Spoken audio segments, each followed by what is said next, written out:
Natasha, and thank you so much for joining me today. Well, today is another fun one as usual because we are going to look to kind of enhance the embossing folders. So I have a few here that I want to try this with. Basically, we want to trap the color and all the lines and crevices and nooks and crannies that these embossing folders create for us. So I have this one here. This is from Altenew Deck Planks, and this one I think ends up being my favorite. But I also have this one here that is from Simon Says Stamp. This is SPUN glass, and this is just a fun one because it has such good lines for kind of dribbling the color and things. Now these are a couple of embossing folders with this sort of open area that I wouldn't necessarily choose for this technique. I'm looking for the color to kind of dribble and move around, and so that's why I chose these ones in particular. I have my little waffle flower stencil mat, and then I'm just going to use several products just to show you, as per usual, there are lots of different ways to do this. So this is the Prima Confetti watercolor set. I love this one. Nice and easy. Got the colors that I want to choose. You could also just use some metallics. This is the Altenew metallic watercolors. These look stunning when you put them on a background like this. And then you could also just use plain inks. So you could use anything that's kind of water reactive. These are the Simon Hurley ones, but of course you could use the Catherine Paula ones. You could use anything that is water reactive basically. You could use normal distress inks, you could use distress oxides, and I'm going to try some of these out today. So I have 3 different inks at the moment that I'm going to try out, and I'm going to start off with the SPUN glass one. This kind of reminds me of like a headboard or a pillow or a couch backing or something like that. That's what this one reminds me of. Now I'm just going to smush a little bit of each of these down onto my mat. This is just basically because I'm going to use these like a watercolor. One of my favorite ways to use the Distress Oxide inks. So I just smush them down.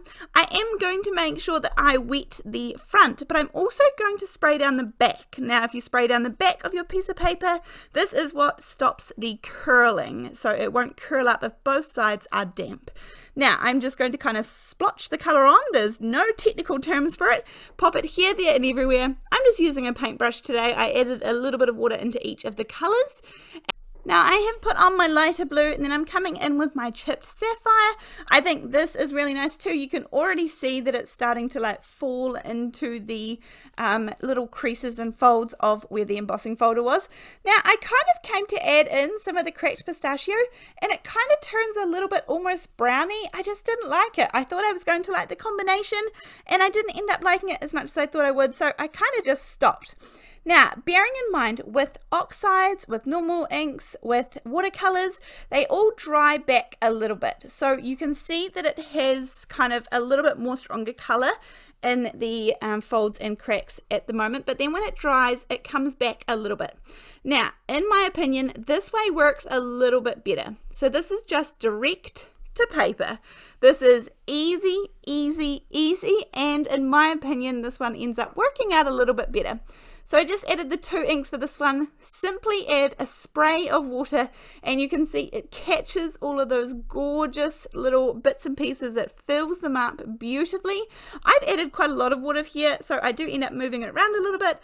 And then of course this is sped up. I'm using a heat gun. I'm dabbing any really big puddles, and if you want this not to dry back so much, then just use a different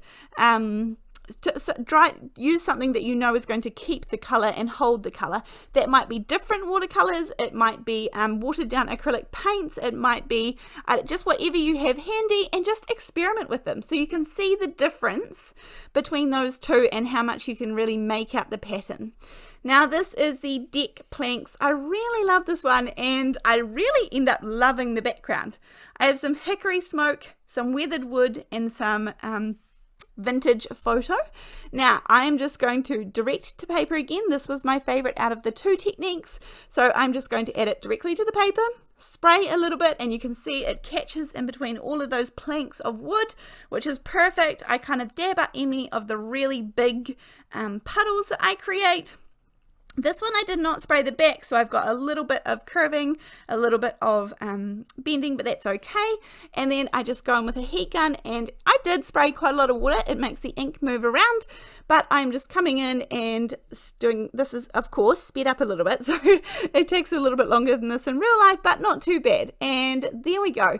This is incredibly simple for what I think looks like a really textured, cool background. I also did a couple of the other ones, and I just really like those two in the center best of all. I think these are my favorites, so I think this is what we are going to turn into cards today. Now, in New Zealand at the moment, it is summer, but for summer for me always feels like a good time to kind of spring clean and go through things. We are on long school summer holiday break here. We have around 7 or so weeks off for the summer, and so the kids are off school, and I take, just the kids are at home with me for those 7 weeks, which is lovely, but it gives us a chance to change up our routine a little bit and change the pace of things, and so it gives us time to sort out things around the house, and that includes my craft space where I find all of these extras.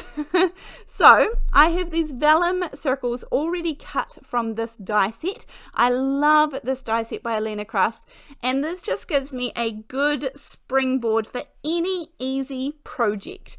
Now, speaking of the spring cleaning, that's where I found these butterflies. Do I know where I got them from? No, not one bit. These are actually kind of vellum butterflies that are stickers. I'm also going to use these Curvy leaf dies. These are just a staple. These are fantastic. And one of my handiest little hints, if you can, is to just store extra die cuts. Just while you're there cutting, cut a few extra, store them in the back of your packaging or however you store your dies. And then that way, next time you come, you may be die cutting out of a specialty product that you may need to do the die cutting, or you may just be able to take one of the white ones and use it as white. You may be able to color it with alcohol markers or inks or watercolors or anything just by using one that you had previously die cut. So once I have fussy cut out the couple of butterflies, they did have a nice little border around them, but my preference is usually that I just like them to be without that border, so I did I did fussy cut them out. Then I have this hello. This is actually a slimline hello. Again, I store a whole lot of these cut in the back. Now, if I wanted to have an extra message, that's where I could stamp it down on that little bit on the bottom of the hello die. I love this one being slimline because that means I can center it wherever I want on my card. I can move it left, I can move it right, and it still is going to have that gorgeous long strip along the bottom. I am just adhering down my planks card front onto my card base. It is a 4 1/4 by 5.5 inch card base, and while we're at it, I'm just going to do this sort of assembly style. And then this gorgeous little pillow. It is spun glass, but it just reminds me of pillows, or I don't know, it just has that look to it. Anyway, I'm going to pop that down again on the same size card base with my 4 little corners out each side so that I know that I can line it all up before I pull out each one of those sides. Then I should have trimmed the vellum and attached it probably before I adhered down the card front, but you know, that's how I go, it's okay. And then everything's just going to come together really, really quickly. So all I'm going to do here is add a little bit of adhesive to the back. It's going to stand out beautifully. The white is going to stand out beautifully on the background because it's got that colorful, strong background, and it's got the white frame that's going to bring all of that white together. Just cut off the extra excess little pieces. I've got a really simple leaf, a really simple vellum circle that's got a decorative edge and a butterfly at the top, and that's just really fun card making for me. This is kind of the card making that I love.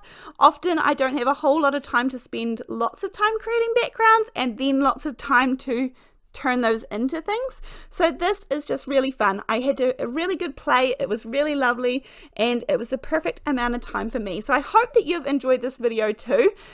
Both of these cards are going to end up looking relatively similar because that's just what I felt like doing today. But those gorgeous little leaf die cuts, some easy butterflies, then some decorative circles in vellum just to help it pop off the background a little bit is perfect. I do add a little bit more adhesive behind the butterfly wings. This is just going to help keep all of the vellum and everything in place, but this is just a really simple recipe, and it's a really good go-to one if you are keen to have a go at it yourself. Speaking of, if you've been inspired by today's creation, then I would love to see your makes and creations, and the best way to do that is to come over onto our Facebook page and post some photos there for me. It is called Come Crafting with Natasha. As usual, there will be a link down in the description box below, or just search it.